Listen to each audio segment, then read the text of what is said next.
Hi, this is Tisha of DML TV, reporting live for the South Florida Caribbean News. Federal funding is allocated to cities based on the census count. Hard-to-count areas, which is also referred to as HTC, accounts for a large percentage of the undercounted. The Urban League of Broward County community leaders and private citizens are meeting today to give some insight into how to reduce the undercounted through community leadership involvement. Right before the meeting, we will speak with two of the key individuals. I'm Dr. Jermaine Smith-Baugh. I serve as the president and CEO of the Urban League of Broward County. I wear many different hats. One, of course, is running the Urban League here locally. The other is serving as the co-chair of the Broward County Complete Count Cultural and Ethnic Census Committee. It's a subcommittee of the Complete Count group. One of the things that is really important to us with the census is that we're able to communicate the importance of everyone being counted. So this evening you're actually going to be hosting or co-hosting with us a meeting of many of the local leaders here in terms of talking about the importance of being counted. Mm-hmm. You can expect in the meeting to have an opportunity to hear about why the census is important, what role we as leaders need to play in ensuring that everybody is counted, and we're very focused on ensuring that minorities are counted, particularly Black people are counted in the 2010 census. Okay, good. Holbert James. Okay. Yes, I am co-chair of the South Florida Caribbean American Complete Count Committee, and I'm also the national campaign manager for the Unity Diaspora Coalition. The Unity Diaspora Coalition is made up of three groupings: traditional African American organizations, Caribbean American organizations, and Africans from the continent, Nigeria, Senegalese, those things. This is the first time historically that these three groups have worked together on things. So this is the Black diaspora working together on census. Okay, and how would you say what you're doing is also affiliated with the government census? Well, we are a partner with the census. The census has a very small staff. And so our plan is to try to supplement the work of the census. I personally have done about 100 speaking engagements at churches. I've been to every Caribbean American group in South Florida, whether it's 10 people or 2,000 people, talking to them. We distributed, for instance, 25,000 forms at the Miami Carnival. At Jerk Fest. So wherever Caribbean people are gathered, that's what we do. Okay. And we do this as volunteers. We're not paid by the U.S. Census. Oh, okay. And is there a specific plan that what you guys have implemented in order to reach out to the general public? Well, we have 7 subcommittees that are working together. We have a religious committee to reach out to the religious community. We have a hard-to-count community. We have a business community. So in the next couple of months, you're going to see census signs up in businesses. You're going to see pulpits, people talking from the pulpits about the importance.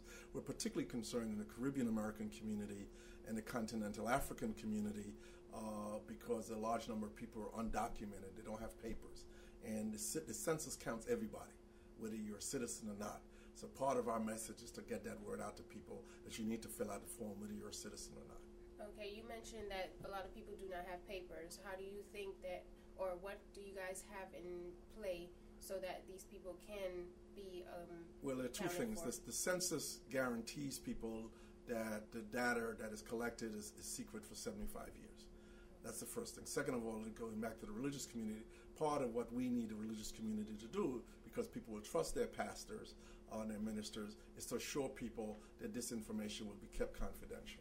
Okay. But we did think it important to have the opportunity to convene individuals and representing various organizations to really talk about the coordinated effort to ensure that everyone is counted, to take a look specifically at areas in Broward County that were hard to count or undercounted, particularly for minorities, particularly for Black people in Broward. And we also wanted to make sure that as a group that we are educated about not only just what the census is about, but really and truly what the key messages are.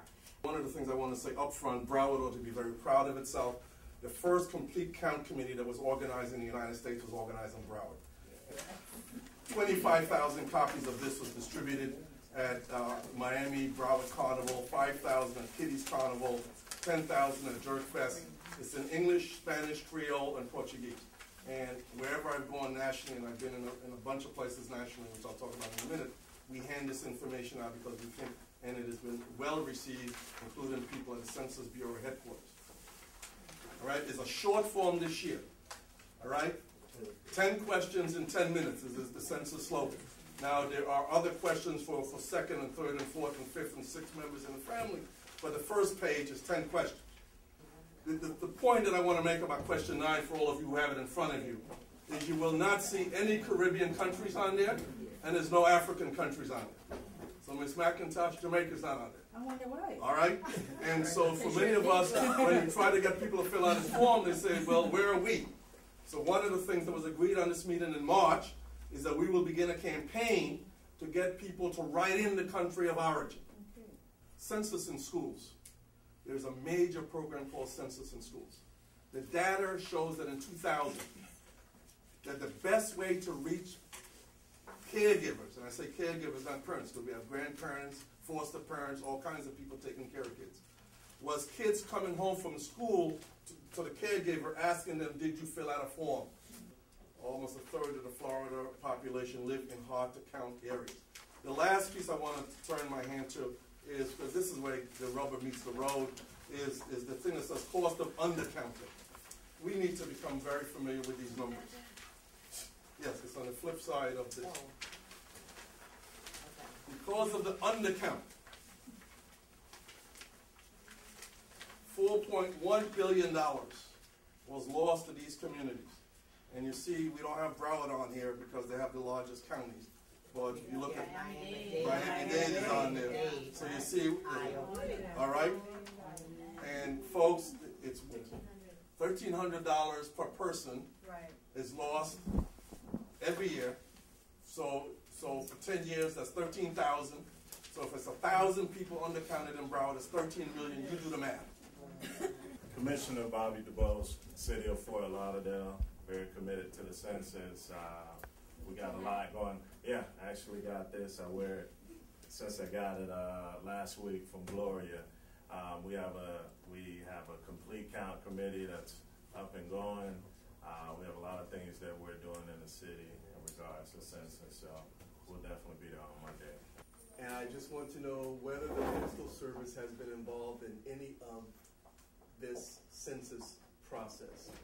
Not to my knowledge. Well, the answer is no, but I think though the census, rather than going to a person, goes to an address. One of the issues that we have around postal situation, and this is a very big one, the census has already completed what it's called a housing survey. They've gone out and verified house addresses. But they may only have said that there's only one family living in George Pedler's house. And in fact, there may be 3 or 4 families living in that house. That household will get one form. And so part of what we have to be ready to do is to let people know if they didn't get a form, and there will be places called Be Counted centers where people can go and get a form. I had a very good meeting here at the Urban League, over 35 people in attendance, talking about the census and the importance of the census to the black community, and important to get people counted. And I think we left here with some good marching orders. People were excited. So we had a number of representatives here from the legal community, and it's very important because the census counts everybody. And one of the concerns for people who do not have papers, undocumented, is that they want to be assured that they're going to be protected.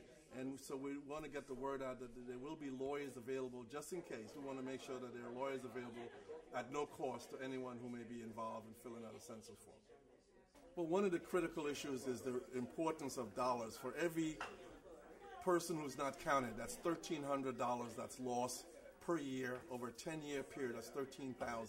So if you have 1,000 people in Broward County that's not counted, or anywhere in the United States, that's $13 million that's lost, and that can't be recouped. This is Tisha of DML TV for the South Florida Caribbean News.